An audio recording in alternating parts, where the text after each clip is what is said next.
I am Lauren Ross Dedrickson, Colonel, USAF, retired.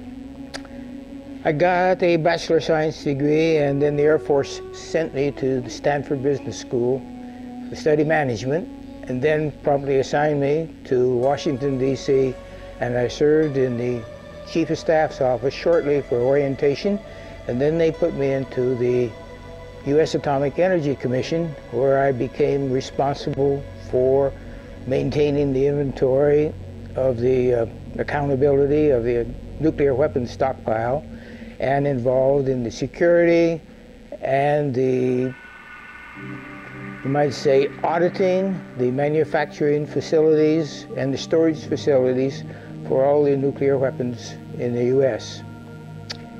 And I was there, while I was there, I had my first incident with UFOs, which in mid-July they flew over Washington, D.C., and I saw my first 9 UFOs. What year was this? This is July of 1952.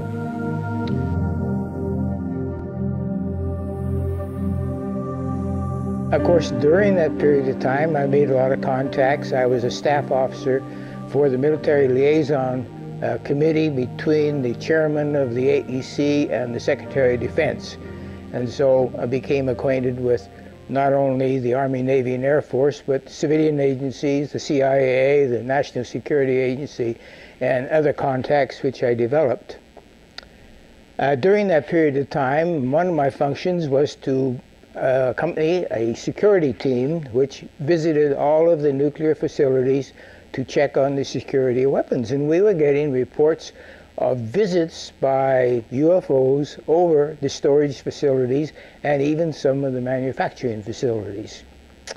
And that went on continuously. Now, we found that the reports, the formal reports, were few and far between, but the security people were reluctant to report many of them because the protocol and the bureaucracy involved in reporting them, they just avoided reporting.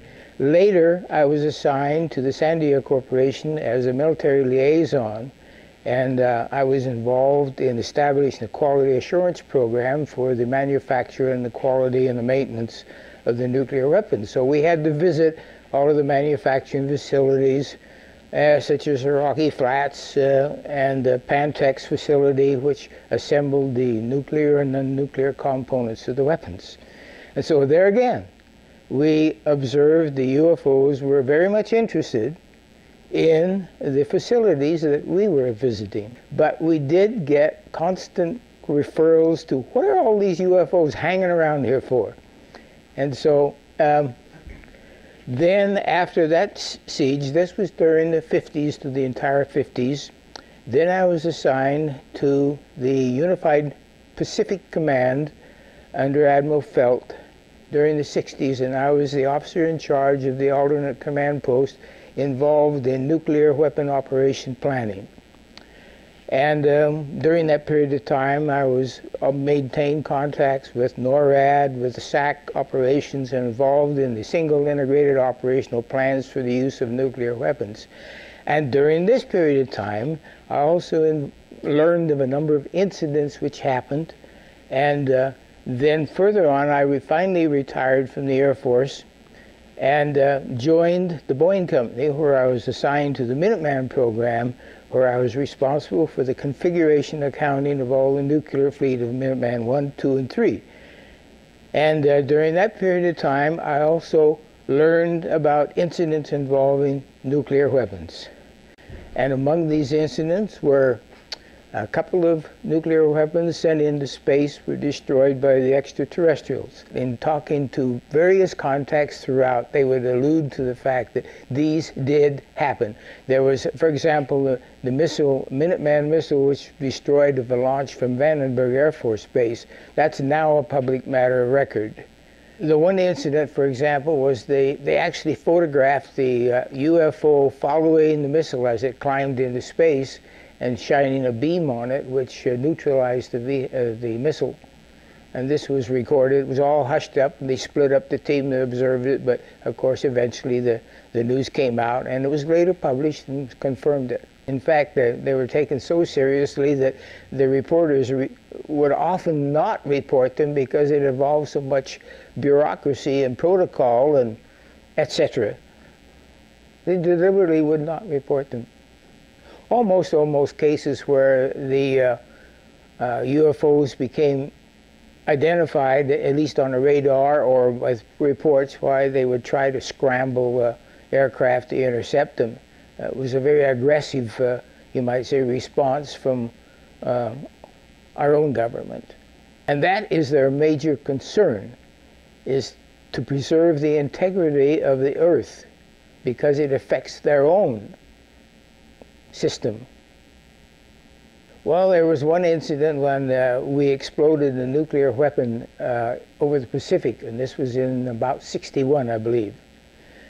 And the consternation that it caused, because it shut out communications entirely over the Pacific Basin for a number of hours in which no radio transmission was available at any time.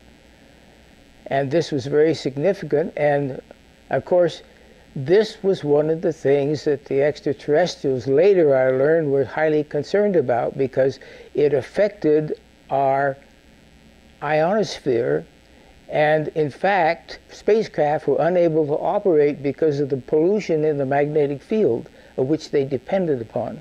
The very end of the 70s or the early 80s, we attempted to put a nuclear weapon on the moon and explode it for scientific measurements and other things, which was not acceptable to the extraterrestrials.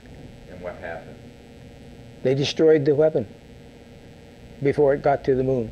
With reference to the incident which our government sent a nuclear weapon for explosion on the moon's surface, it was tended to, as I understand it, to assess some scientific data and reaction and so forth. The idea of any explosion in space by any Earth government was not acceptable to the extraterrestrials, and that has been demonstrated over and over. And what's the consequence? How is that demonstrated? By the destruction of any nuclear weapon sent into space. That was at the time when I was assigned to the Atomic Energy Commission on Independence Avenue. And it just so happened that I was out that evening and the incident occurred, and looking up, I held my hand up and they were bigger than my thumb over my head over Washington. And it was they were very visible. And the second time they appeared over Washington, I did not see them that time. But of course it caused a great flurry in the newspapers and a lot of excuses by the government officials and rationale and so forth. I counted 9 of the night that I saw them. They were around the typical disc type aircraft, spacecraft. But they were there, they were illuminated, they were quite visible. Their configuration was very conspicuous. They were not aircraft, because I have been a pilot for 20 years and I'm acquainted with what aircraft look like. Well, I was with the Atomic Energy Commission during the period of 51, 52, 53, and 54. And at that time, as I said, one of my functions was to visit all of the storage facilities throughout the United States for security purposes, to see that at that time, the custody of the nuclear components was in control of the civilians. And of course the non-nuclear components were under the custody of the military. So there was a split responsibility for the weapon custodial care. So our job was to audit the functions of both the military and the civilian. And while there, we constantly encountered these reports from security personnel who had to be out in the field around the igloos and the other storage facilities, that at nighttime particularly these incidents would occur. In some cases there were confirmations of radar. Yes, at the storage facilities particularly, because they were in or near military installations. Yes, that's true. Shortly after I retired from the Air Force, And I still was maintaining contact with friends and associates at the various places. And on Colonel Parker and the Air Defense Command, the Space Command, particularly, I would run into him. He mentioned an incident which I later confirmed. A spacecraft went to the rescue of Apollo 13, and they accompanied Apollo 13 on their voyage around the moon and back to Earth. And on 2 occasions, they thought they might have to transfer the crew to their spacecraft, but they saw them safely back to the Earth. People were interested in the extraterrestrial technology, very much so. In fact, that was the time when Area 51 became notorious. Well, I guess there's more and more people like me that are getting along in years that would like to recall some of the incidents that they've encountered. And the truth is going to come out sooner or later.